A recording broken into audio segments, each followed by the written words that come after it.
Good afternoon, Rising. How are you? Yeah, good afternoon, Sebastian. I'm doing fine. And you? Doing very well. You're in Nigeria at the moment, if I'm not mistaken. Is that correct? Yes, I am Lagos, Nigeria. Okay, perfect. Tell me, what are three words or numbers or a few sentences that would describe you the best? Okay, kind of a tricky question, but I like to say first of all, I'm human, so obviously not an alien. And yeah, I'm a software engineer by trade, and also I have the idea that people are actually in charge of their own happiness, kind of like a strong stance to take in my life, but I have that belief and that conviction that everyone is in charge of their own happiness in life. So yeah, I think that's how I can describe myself. You also told me before, and it's fine, I can cut this if you don't feel comfortable. You said you're also an entertainer. Do you want to share a bit more, a few words about how you're an entertainer? That's original. Yeah, okay. Entertainer in the sense that I don't know when I'm with friends, I joke. I like to joke around. I like to make people laugh, make people happy. So I like to pull pranks on people, and especially when I'm with people I'm comfortable with. So that's the reason why I said I'm like an entertainer. Any thoughts about doing stand-up comedy? Not really. I think I'll be terrible at it. Okay, that's fair. Let's talk about Yeah. technology. Thank you for making the time today. I wanted to chat with you so we can maybe inspire other developers with your journey and the stuff that you've been building. And one Okay. of the projects, the open source projects you've been working on, if I'm not mistaken, how do we pronounce it? Is it Yeah. danfo.js? Yeah? Perfect. Downfood.js. All right. So this is a JavaScript package that's built using Tensorflow Js. Do you want to share more about what that does, what this is about, and how you came about to building or contributing to that project? Okay. Yeah, so basically I like to define Downfood.js in one phrase. I like to call it the pandas of JavaScript. So for people who are not familiar with pandas, pandas is basically a very popular Python library for working with structured data. Okay. So Danfo is what pandas is in the Python ecosystem. So Danfo is that same library but in JavaScript. So basically, you can use Danfo to analyze and process structured data such as CSV files, Excel files, JSON files. So you can use it to process those data, to analyze them, to basically do wrangling before maybe you can start doing machine learning or data visualization and stuff like that. So basically, that's what Danfo does. And in terms of how we came about the library, because I built it with a friend, Steven. So basically, I think about a year back, I was doing lots of work with TensorFlow.js, and I discovered that there were lots of missing libraries that were not fully formed yet in the JavaScript ecosystem. And that was actually Pandas was like the most important one that we needed. Okay, so I find out that for me to do for me to build machine learning models or do some machine learning jobs in JavaScript environment, I have to process my data. Okay, and for me to process my data, I need access to functions, pandas like functions that will make it easy for me to process this data. And I found out that every time I want to do something like this, I have to rewrite most of these functions. I have to write these functions myself. So I was like, okay, wouldn't it be better if we have like a library like pandas existing in JavaScript? So I searched the net, and the ones I found were really, really outdated, and they were kind of different from pandas in a way.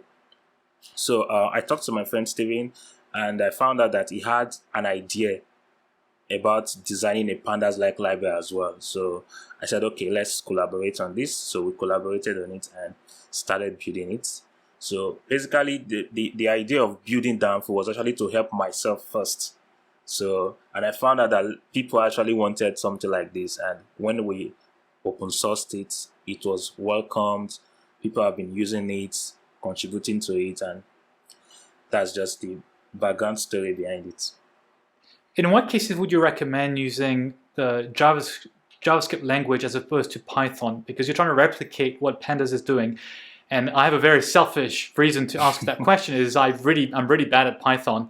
I'm a coder on the side and I do my little projects and I love JavaScript. So that's my selfish question. In what cases would you recommend JavaScript as opposed to Python? Or for someone who may not be familiar, which one would you recommend to go into and explore more? Okay. Yeah, like I always say, I use Python. So I use Python, I use JavaScript. So I have first-hand experience in both. It was because of my knowledge of Python that was how I was able to port the codes into JavaScript.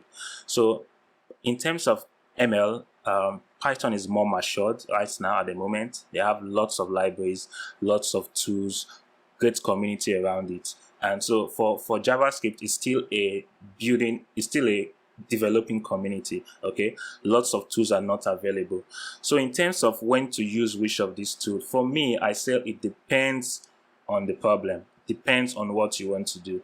Okay, so basically I tend to use Tensorflow Js or Danfo.js when I want to build a particular application that needs maybe a client side, okay, that needs front side. So because JavaScript is very powerful when it comes to client side, so we have access to lots of cool libraries, lots of cool functionalities. So basically, if you feel you can actually combine both together. So sometimes in my projects, I use Python for some part of it, and I use TensorFlow JS and Danfo for another part of it, especially if it is client facing. So there's not really a strong point to say you must use this as opposed to this. I think they kind of like complement each other, such that there are some particular use cases that you might need something more flexible as JavaScript. So you go for that use case. Whilst in some cases, you're definitely going to work with in a Python system. So I think to answer the question, I would say I can't strongly say choose one over the other. I would say they complement each other. That makes sense.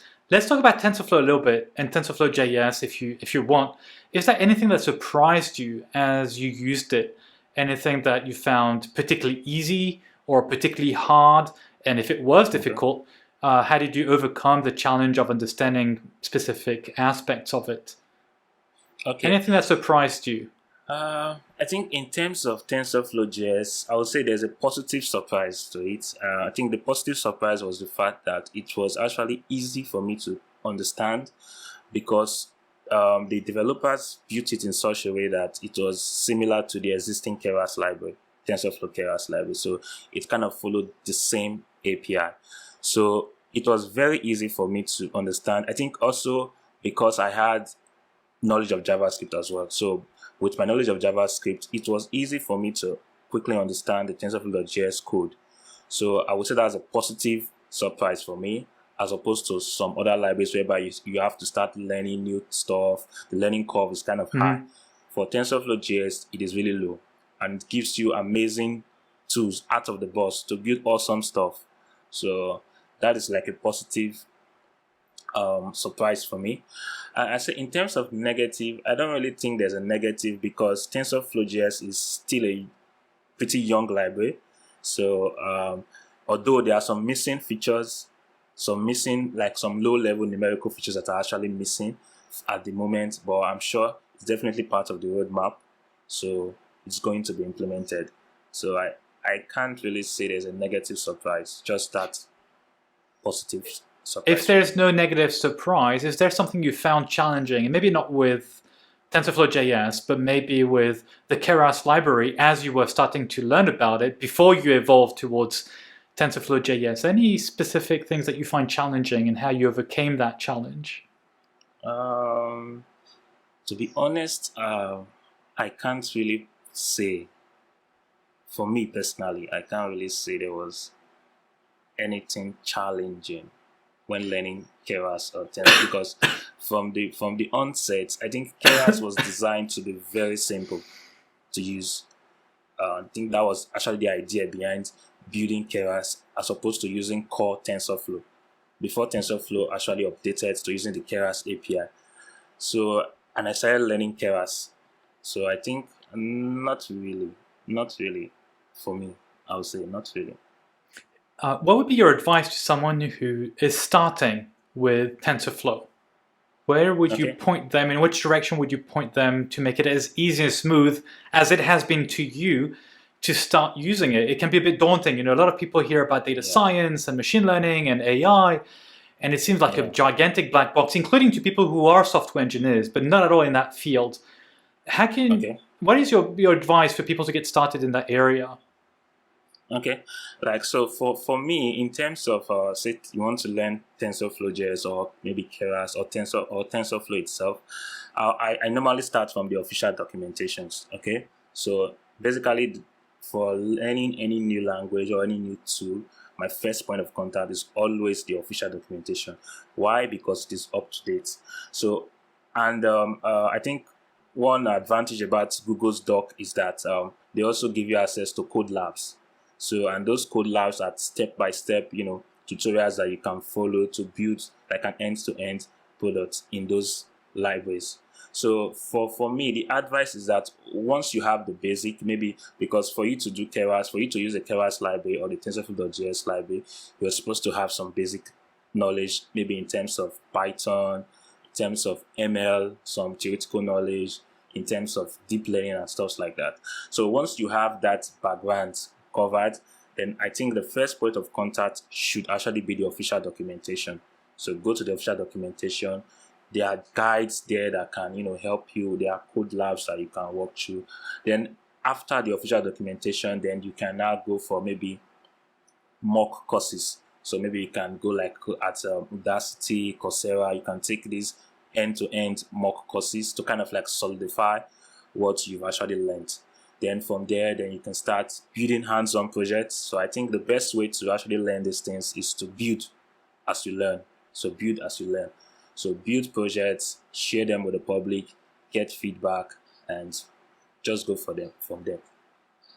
And then use code samples, as you said, like share, give back to the community, learn Yeah. by doing, go to dev library, link in the description, as Yeah. you say on YouTube, to see all the great code samples that people like you have put together.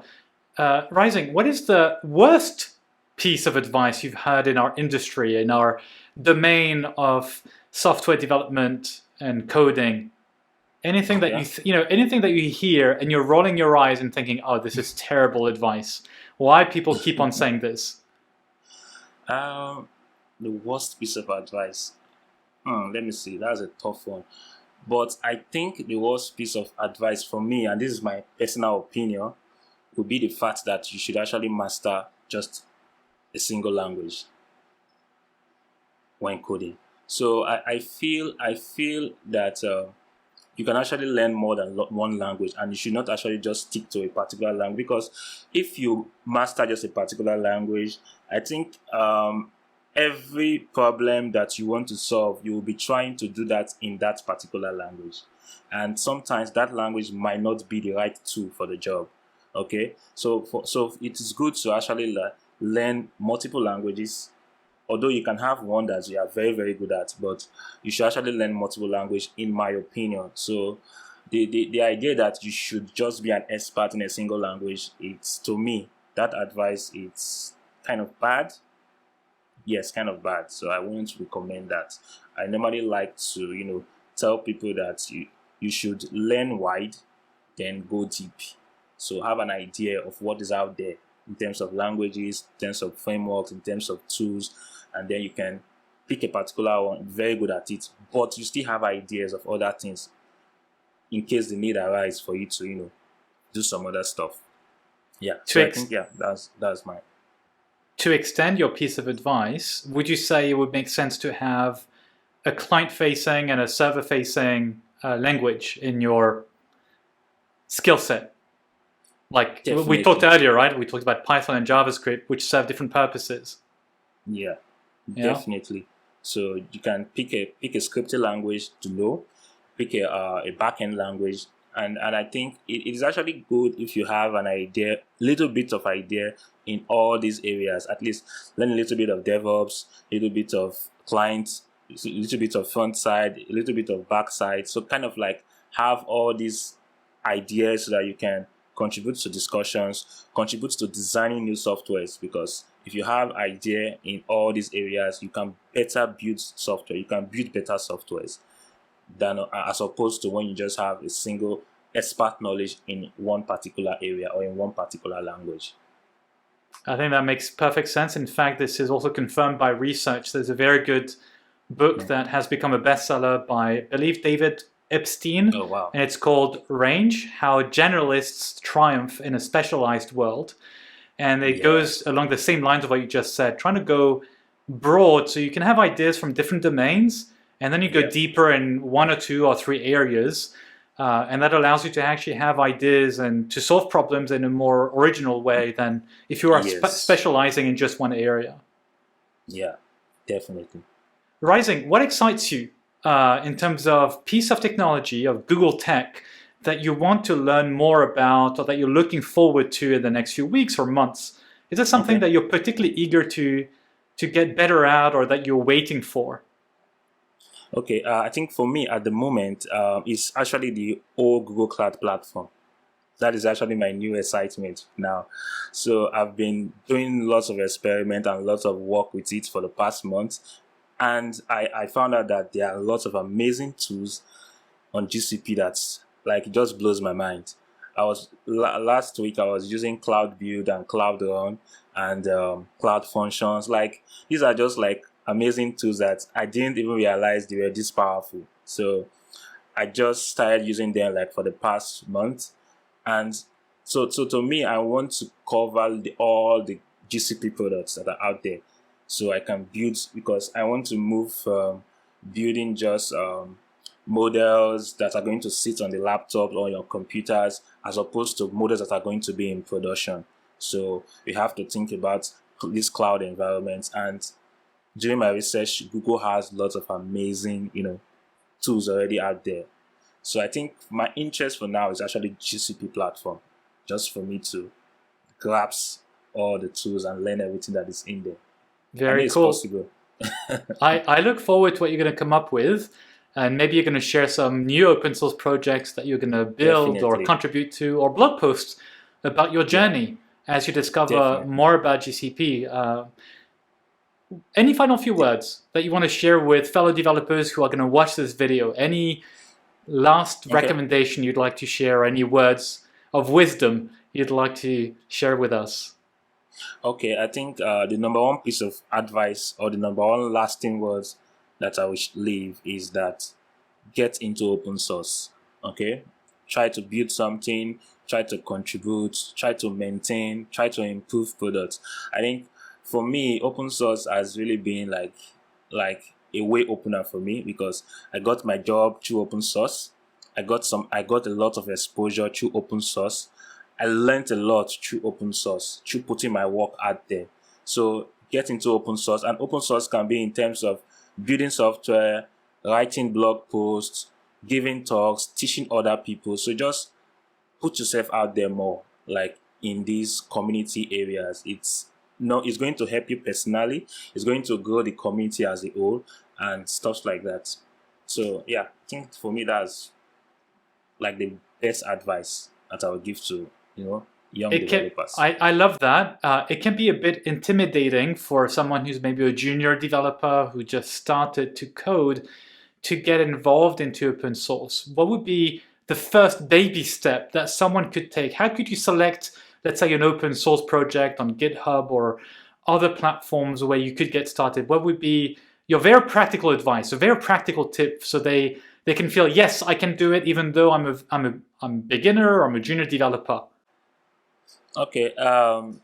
Yeah. So basically, I like to say that if you want to start out, you should definitely start out with an open source library that you have used a lot and that you love.